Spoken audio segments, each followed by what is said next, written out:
மீன் பாருங்க, நல்ல ஃப்ரெஷ்ஷான பாறை மீன் இருக்கு. 3னா 700. இதுவும் 700. எல்லாமே 700 தானா? இது 400. இது எவ்வளோ? 300. இவங்கள்ட்ட வந்து எப்பவுமே நல்ல ஃப்ரெஷ்ஷான மீன் தான் இருக்கும். அயில எவ்வளவு? 150. இவ்வளோ அயிலையும் 50 ரூபா வச்சுருக்காங்க. 2 4 6. சாலை எவ்வளவு? 50 ரூபா கஞ்சா. நெத்தலி நெத்தலி அவ்வளோ 50 ரூபா.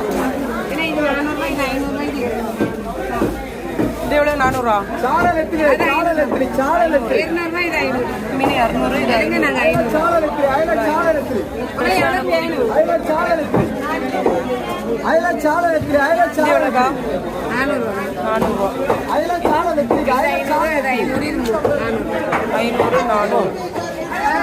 ஃப்ரெஷ்ஷான மீன்கள் இப்போ விலை கூடுதலாக இருக்கும்.